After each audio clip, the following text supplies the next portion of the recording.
کم وقت میں زیادہ بارش سے نظام متاثر ہوا۔ ایوریج سے زیادہ بارش ہو تو کوئی شہر برداشت نہیں کر پاتا۔ مراد علی شاہ کی وضاحتیں، کہا بارش کے دوران الزامات کی سیاست کی گئی۔ پی ٹی آئی کے 14 ایم این ایز نے بیان دینے کے علاوہ کیا کیا؟ الزامات لگانے والے بتائیں کون سے افسران کراچی میں نہیں تھے۔ صوبائی حکومت نے وقت پر نالوں کی صفائی کروائی۔ 5 جولائی سے ایمرجنسی ڈیوٹی نافذ کر دی تھی۔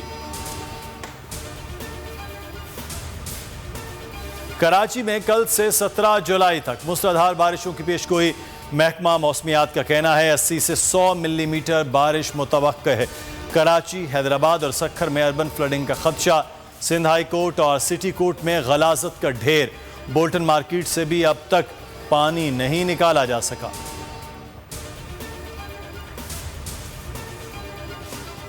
پاکستان اور آئی ایم ایف میں معاہدہ طے پا گیا۔ باضابطہ اعلامیہ آج رات جاری ہونے کا امکان۔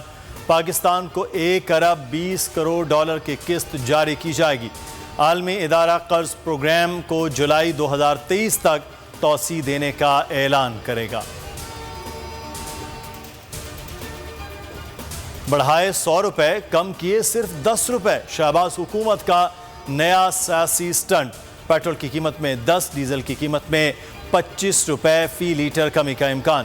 شہباز حکومت آنے کے بعد پیٹرول کی قیمت میں 100 اور ڈیزل کی قیمت میں 132 روپے اضافہ ہو چکا ہے۔ پنجاب میں ضمنی انتخاب کا مارکا۔ کپتان فل فارم میں، آج جھنگ میں کھلاڑیوں کا لہو گرمائیں گے۔ 2 مقامات پر جلسے شیڈیول۔ فواد چودھری کہتے ہیں 22 جولائی کو حمزہ وزیر اعلیٰ نہیں ہوں گے۔ 23 جولائی کو ایم کیو ایم اور بی اے پی حکومت سے علیحدگی کا اعلان کر دیں گے۔ امید ہے 23 جولائی تک حکومت سے جان چھوٹ جائے گی۔ تحریک انصاف الیکشن کمیشن کے خلاف لاہور ہائی کورٹ جا پہنچی۔ یاسمین راشد نے پٹیشن دائر کر دی، موقف اپنایا۔ الیکشن کمیشن نے جون میں نئی ووٹر لسٹ جاری کی۔ جس تاریخ کو اعلان ہوا اس ووٹر لسٹ پر الیکشن ہونا چاہیے۔ قانون کے مطابق امیدوار جس کو چاہے ایجنٹ نامزد کر سکتا ہے۔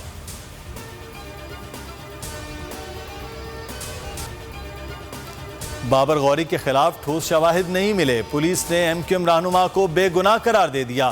انسداد دہشت گردی، عدالت نے رپورٹ مسترد کر دی۔ عدالت کا قانون کے مطابق رپورٹ بنا کر لانے کا حکم۔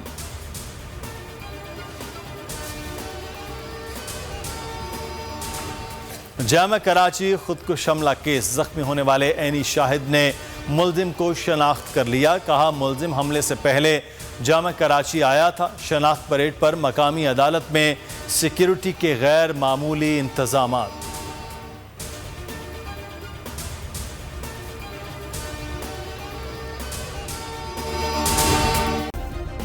سبسکرائب کریں اور بیل دبائیں تاکہ کوئی خبر رہ نہ جائے۔